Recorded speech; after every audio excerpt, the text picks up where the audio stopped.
The CDC is now saying that the Zika virus has spread to 30 states, including Minnesota. James, we're getting a better picture of what happened that day back in November. It is still a very active police scene here as authorities are investigating this fatal accident. A new report confirms that we're paying more for our medications, a lot more. And part of Deputy Boardman's overnight shift includes emergency calls like this one. I'm so short. Next to me, it's massive. I'm literally carrying it on my shoulder. We were the first station to bring you live reports as the scene unfolded in Hayfield. A twice convicted rapist who now lives in Rockdale Township just outside of Rochester.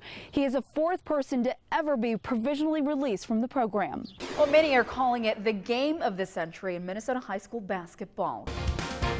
The race to the White House just got a little closer to home. It has been a very busy night at caucus locations in Minnesota and sites all across the country. Let's take a look. It was a big night for Hillary Clinton. A Stewartville man is facing more than a half dozen charges following a high-speed chase near Grand Meadow. Thousands of people drive drunk every day. In fact, in 2014, there were more than 25,000 DWI arrests in Minnesota. This region saw nearly 10 inches of snow from yesterday's snowstorm. On the first day of this new safety feature, about 400 people passed through these metal detectors. Most of us were able to sneak in a little bit of time outdoors today. What a gorgeous day, Chris. See if I can get it. That thing was huge. Did you see it compared to the palm of the hand? I've never seen one that big. No. Be glad we don't live in Louisiana, right? Yes, I think a lot of us in the newsroom had that same face. Oh. For in-depth look at local news, ABC 6 News at 10. Good evening and thank you for watching ABC 6. I'm James Wilcox. And I'm Laura Lee. It took Rushford Peterson several tries before residents passed a bond referendum to build a new school. Now a lawsuit is looking to void those bonds, saying the referendum was based on fraud. ABC 6 News reporter Megan Stewart was in the courtroom today for the suit's first hearing. A North Iowa teen convicted of killing his mother has been sentenced to 50 years in prison. Noah Crooks was just 13 years old when he shot his mother 22 times at their home in Osage back in 2012. Crooks will go to prison when he turns 18 this summer. Crooks is currently at the Eldora State Training School for Boys. Take a look at this dash cam video. 3 Good Samaritans pulled an injured woman from her burning car on Sunday. This is video from a Minnesota State Trooper's dash cam on I-35 near Sandstone. The Department of Public Safety says the driver went off the road, hit some trees, and her car burst into flames. The woman in the car is recovering. It is the first major move toward a compromise on billions of dollars in transportation funding. State Senate Democrats made a proposal to House Republicans that would bring billions in new revenue for transportation. The catch? A big gas tax increase. Tom Hauser breaks it down. Republicans remain opposed to the gas tax increase and will make a counteroffer next week. And we have more headlines from around the country. An attorney for the family of a black man shot by Little Rock police in 2010 says the $1.5 million settlement is the largest in city history for police shooting. The city paid out $900,000 to the family today.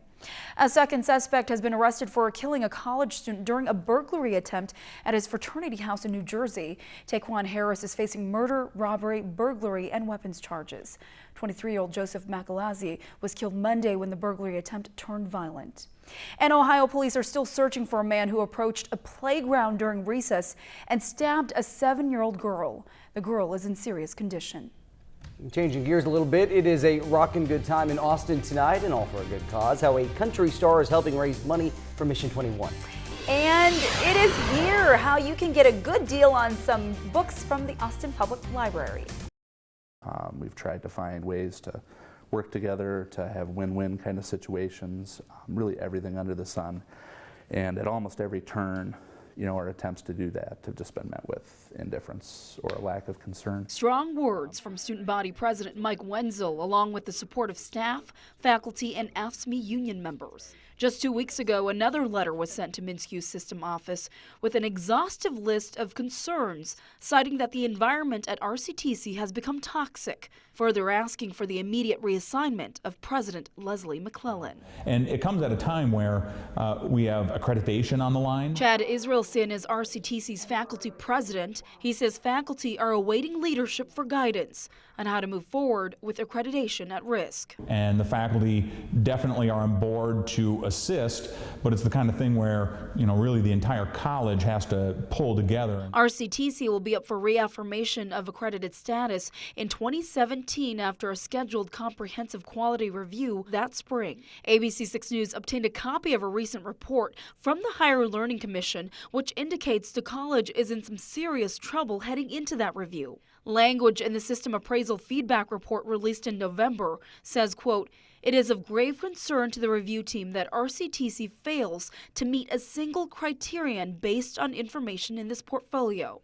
It also says the recent pattern of turnover in institutional leadership has adversely affected RCTC's governance. There are serious concerns about the college's ability to maintain its accredited status. According to the Higher Learning Commission, if a college loses its accreditation, the college can lose access to financial aid. And we learned roughly 82% of RCTC full-time students receive some form of financial aid, meaning thousands of students could be impacted. We really look at RCTC as something that we're proud of. We've had a lot of success in the past. Our students are helping to drive the Rochester workforce and the Rochester economy, and so that's something that we just want to get back on track. Lots of change of names. To help get on track, President McClellan created a new position in August, a Chief Institutional Effectiveness Advancement Officer, who, according to their website, is responsible for the college's accreditation and overseeing strategic planning. But ABC 6 discovered that the same man, Marcus Babuea,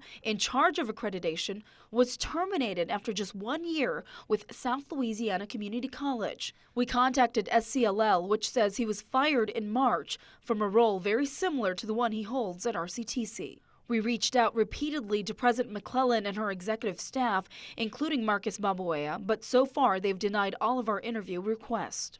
On RCTC's website, the college says it has retained Management of America, a national consulting and research firm, to assist with the overall strategic planning process. But the final strategic plan promised at the end of June is still nowhere in sight. A year and a half later, we're waiting for even a shred of the positive change to find out where we're going, where we're headed. Every change we've seen, at least that the students have seen, has been negative.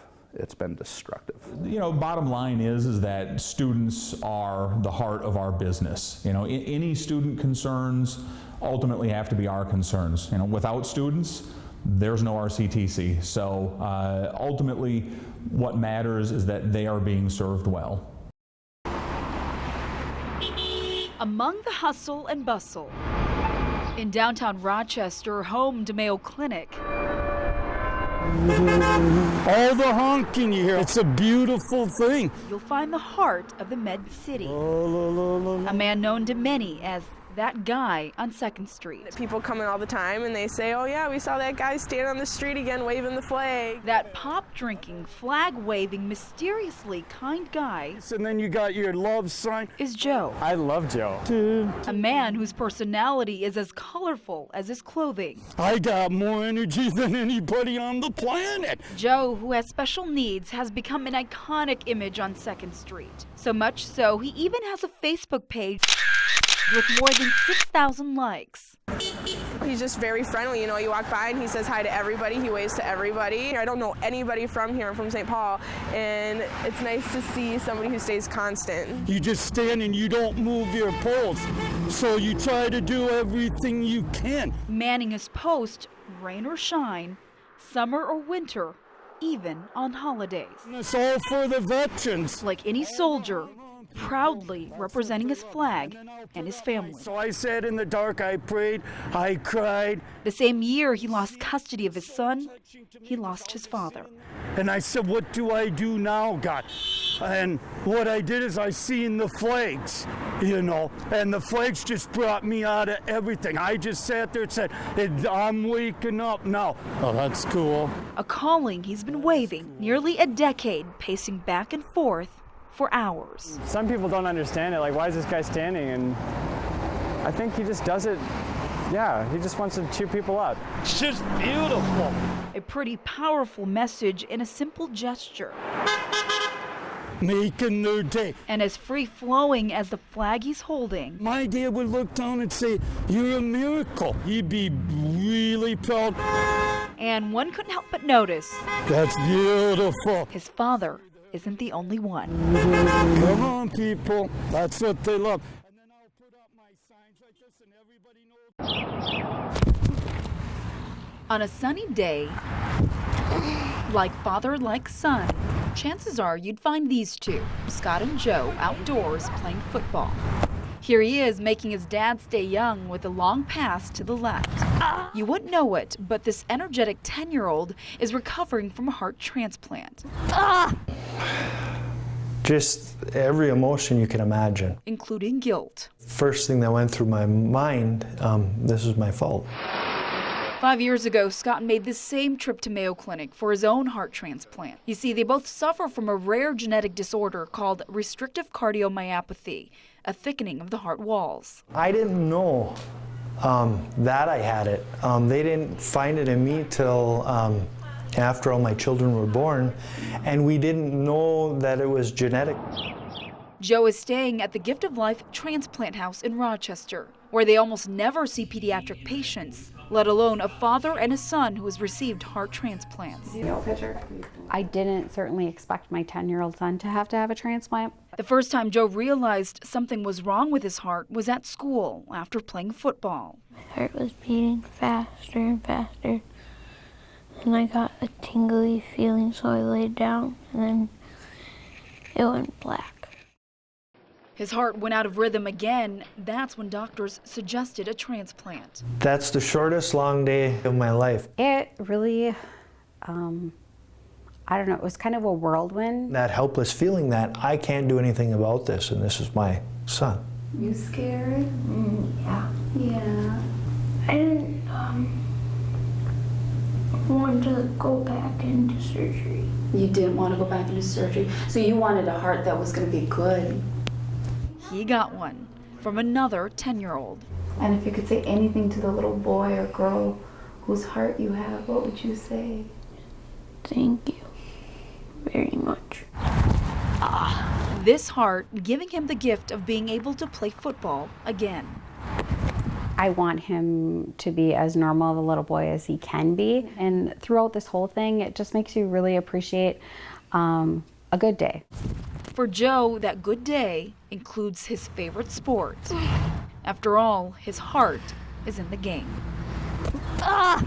Laura Lee, ABC 6 News.